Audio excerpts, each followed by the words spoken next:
एक समय की बात है, एक बड़ा सा जहाज तूफान आने के कारण समुद्र में डूबने लगा। उसमें जो भी लोग थे वो भी उस जहाज के साथ ही उसमें डूब गए।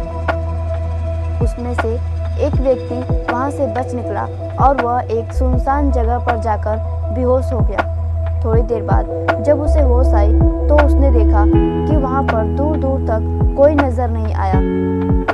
उसने ऊपर की तरफ देखा और दुआ करने लगा कि हे भगवान, मेरी मदद कीजिए, यहाँ किसी को मेरी मदद के लिए भेज दीजिए। परंतु वहां पर उसकी मदद के लिए कोई नहीं आया। दिन बीतते गए, वह व्यक्ति इसी तरह रोज ऊपर देखता और भगवान से प्रार्थना करता कि किसी न किसी को यहाँ भेज दीजिए, परंतु वहां पर कोई नहीं जाता। 15 से 20 दिन बीत गए। अब उस व्यक्ति की उम्मीद पूरी तरह से टूटने लगी। उसका सब्र पूरी तरह से टूटने लगा। अब उसने धीरे धीरे भगवान से प्रार्थना करना छोड़ दिया। उसने 20 दिन की मेहनत लगाकर एक लकड़ियों का टेंट तैयार किया और उसमें रहने लगा। उसने नारियल के झाड़ियों में से कुछ नारियल तोड़े, खाने के लिए कुछ मछलियां पकड़े।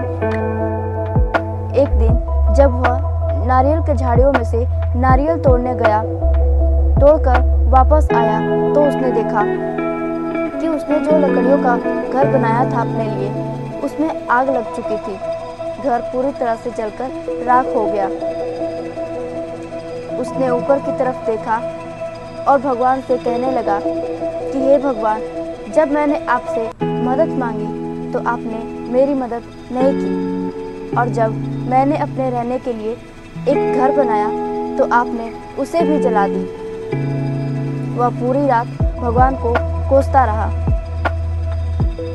सुबह जब उसकी नींद खुली तो उसने देखा उस सुनसान जगह के पास ही एक बड़ा सा जहाज था। वह व्यक्ति खुश हो गया और फटाफट उस जहाज में चला गया और पायलट से पूछा कि आपको कैसे पता चला कि मैं यहाँ पर हूँ। पायलट ने बताया कि आपने जो आग जलाकर हमें सिग्नल भेजा, उसी से हमको पता लगा कि वहाँ पर कोई मुसीबत में है। व्यक्ति ने बोला, मैंने तो कोई सिग्नल नहीं भेजा। तभी उस व्यक्ति ने सोचा, अच्छा, शायद जो रात को मेरा घर जल गया था उसी से इनको पता चला होगा। उस व्यक्ति ने ऊपर देखा और भगवान को धन्यवाद दिया। सेम चीजें हमारी लाइफ में भी होती है। हम कई बार बहुत सारी प्लानिंग करके रखते हैं, लेकिन जब चीजें हमारे हिसाब से नहीं होती है तो हमें बहुत बुरा लगता है। हम उसके लिए भगवान को ब्लेम करने लगते हैं, लेकिन आपको नहीं पता कि उसके पास आपके लिए क्या प्लान है। भगवान कभी भी दूसरा रास्ता खोलने से पहले पहला रास्ता बंद नहीं करता। इसीलिए अपनी उम्मीद कभी मत खोइए।